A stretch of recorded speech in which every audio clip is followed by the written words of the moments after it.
Hello my fellow Christian fiction lovers, welcome to another video. Today is going to be a bookshelf clean out.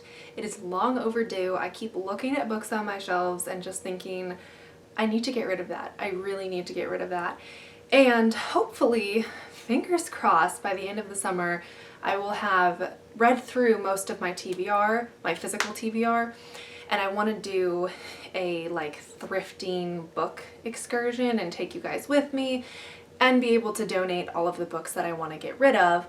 But for now, I'm just going to pull them off my shelf and set them aside to make space for the ones that are on my TBR and that I am going to get around to reading eventually. So that's what this video is. Just gonna go shelf by shelf, take you with me, and maybe give you a little bit about why I'm getting rid of it. So we're gonna start over here with my biblical fiction shelf, and I'm gonna move the camera so you can see it better. Okay, so you can't see it great, but I don't think I'm gonna get rid of any of the books on this shelf. There is one I want to set aside to reread, but that is going to be a whole separate video. On the next shelf, I know we need to pare this down. I'll get rid of, I think I'm going to get rid of that book.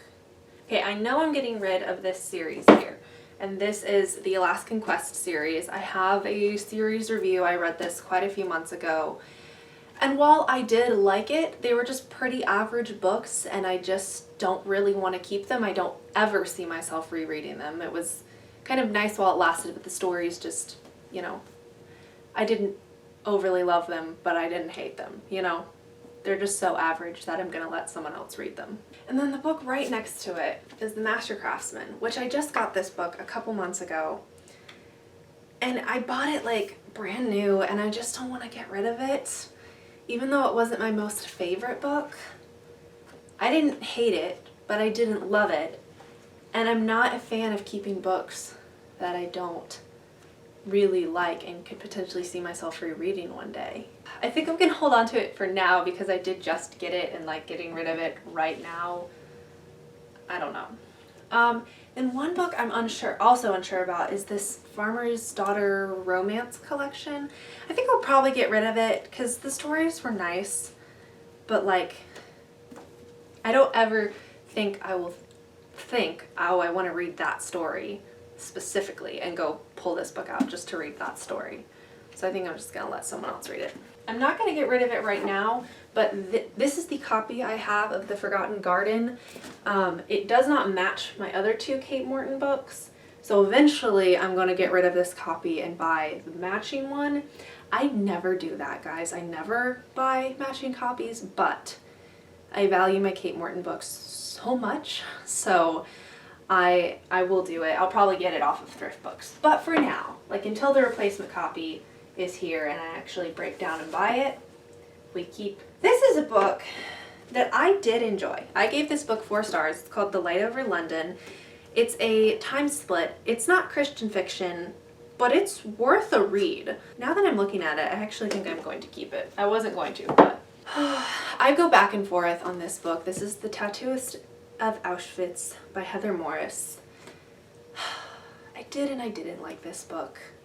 It made me cry. I read it with my sister. I think I'll probably keep it just for the memories, because I did read it with my sister right before a really hard time in our lives. I'll keep it for now. And if I don't want it, she'll probably put it on her bookshelves, to be honest. I don't know if you can see the next shelf down, but I'm just going to keep talking. I have my Francine Rivers collection. I am going to keep those. I have, okay, so these are the editions of the Marta's Legacy duology that I have. I really like the new covers better, to be honest. I'm not going to splurge and buy them. Probably when I get around to rereading them in like a year or two, I will buy the new covers and I will try and thrift them, and then I'll get rid of these covers, but not yet. Okay, I have 2 copies of Leota's Garden.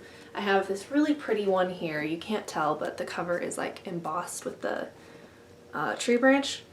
And then I have this cover, and the spine matches my copy of The Atonement Child, but I like this cover more, and I don't need 2 copies of the same book. I don't see myself ever rereading this book. I was actually contemplating getting rid of it entirely. But so I think I'm gonna get rid of this copy because I think this one's prettier. Chances are I will unhaul this book eventually. I just haven't convinced myself to yet. Part of me is still like, I need to give it a second chance eventually. I'm trying to think. Okay, so this book here, this is The Face by Angela Hunt. It's a tiny mass market paperback copy. To be honest, it's ugly. I do not love the aesthetics of this book a single bit, but I really loved the story. I don't know if it's like sold, like there's a different edition of it, but part of me is like, I just don't want to keep an ugly book, but it was so good. So I think I'll keep it, and I might just like tuck it behind the other books eventually once I get really tired of looking at it. But for now, I think I will keep it. Okay, well that is 5 books so far, and a couple that I'm debating. But we're gonna move down to the bottom shelf. Okay, so this shelf here, this is my speculative fiction, and then this is my just non-Christian fiction, basically. I have a couple of those with my World War II, but that's, or why, I don't know why those are up there. I need to reorganize my bookshelves. Anyway, the speculative fiction, I am going to get rid of The Chair by James L. Rubar. I read this last fall. It was an okay book. Looking back, I didn't love it, so I'm going to give it away. Okay, this book I really need to get rid of. There's no chance I will ever read this again. This is Truth I Never Told You by Kelly Rimmer. This is what it looks like. The back sounded like so good, and it was a decently good book. There were just a couple of like major points in it that I did not agree with, so I'm gonna get rid of it and give it to someone who does agree. Or not give it, but you know, someone else will find it. Okay, we love these books. This book here, this was such a strange book. The Girls with No Names by Serena Burdick. This was like a wild card read for me. To be honest, I picked it up because it was pretty. I don't even remember entirely what it's about, but I think I'm gonna keep it. Oh yes, and then we move into like my memoirs and biographies, and I'm gonna keep the rest of these because some of them aren't mine. They're just in my room. Okay, so that is that shelf, and the bottom shelf is mostly just journals and devotionals. So yeah, we're gonna keep moving to the other side now. This here, you can't really see it, but this here is my TBR. And I'm not going to get rid of much from my TBR, but I am going to get rid of this book here. And it's called The Summer We Read Gatsby. I'm not even in the frame. It's called The Summer We Read Gatsby by Danielle Gannett. I bought a mystery box of books, and this was one of them. And I just didn't hear great reviews about it. And like, I can't even find a description in here. The back is all just like praises. Anyway, I basically read reviews that said it's like chick lit, or what is that what it's called? Just like that style that I don't really like. So I've had this book for like well over a year now, and I just don't see myself reading it, so I'm gonna give it away. Every other book on my TBR I want to read, so that's the only one. My editing sissy.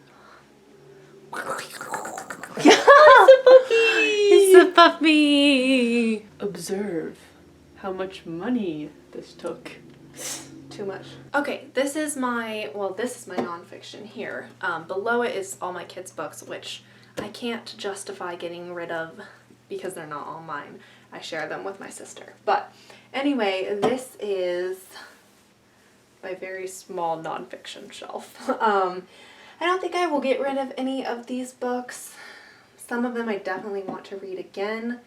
I just saw someone talking about this book the other day on BookTube.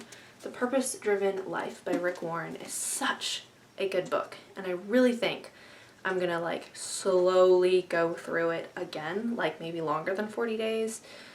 Because I read it so fast. I probably read it in like 10 days. The first time I read it. Well, the only time I read it. But I think I'm actually gonna like take the 40 days or longer when I go to college, so that, because I really want to stay focused on Christ. Anyway, this is not about the books I want to reread. This is about the books I'm getting rid of. The next shelf up is my Jane Austen collection, and then some other classics, adult classics. I will not get rid of any of these, even though I didn't like some of them, just because I have a hard time getting rid of classics. I do have a classics collection. It's tiny, like incredibly tiny, but I still have it. And then the next shelf up is the same story. I can't get rid of any of the children's classics that I have. Okay, this is the angle you normally see me at, I think. I can't tell if it's crooked, but this middle shelf here was, or middle bookshelf was not gifted to me. I basically took it from my mom because she said she didn't want it. And I've put all my favorites here. Clearly I'm not getting rid of them. Also, this is my graduation bear because I just graduated. And then this is my World War II shelf because, and I put it here because it's my favorite genre. If you didn't know that, then you're new. Which isn't a bad thing. We love the new people.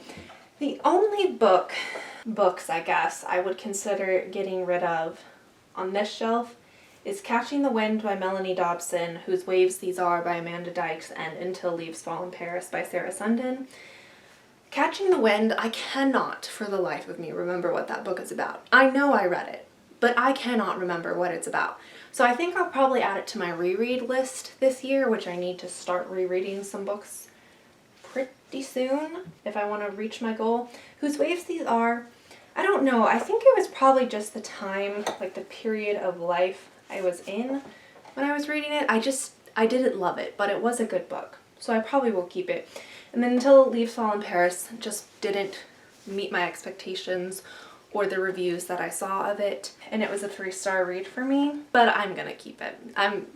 Who are we kidding? Of course I'm gonna keep it. But yeah, that is, hold on, let me pick up what I'm getting rid of. That is all I'm getting rid of.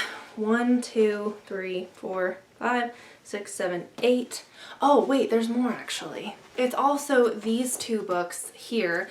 This is Beneath the Golden Veil. I did like it by Melanie Dobson, but it's large print and I don't need large print, so therefore I don't really need to keep it. And someone else who needs large print can benefit from it. And then this is Shadows in the Mind's Eye. I ended up getting 2 copies of this book because the first one I got was like severely damaged. I don't know where that copy is. It's not this one. But this was a DNF for me, if you're not aware. So I'm going to keep the 1 copy to potentially reread, try again later on down the road. But the other damaged one I am going to get rid of and give it to a thrift shop or something. Because I just don't like damaged books, especially because I bought it brand new. That was the reasoning for it, is I had pre-ordered it and bought it brand new months in advance. And when it got here, it was just so damaged. I was like, I did not pay for this. So that's the story behind why I have 2 copies. Okay, so those are the 10 books I am getting rid of, and eventually they are not leaving my house tomorrow, unfortunately. Dolce is trying to chew trash, but yeah, okay, that's the video. I keep trying to think how to end it, but that's it. Thank you guys so much for watching. If you liked this video, don't forget to give it a like, and if you want to see more content like this, go ahead and subscribe, and I will see you in my next video. Until then, bye!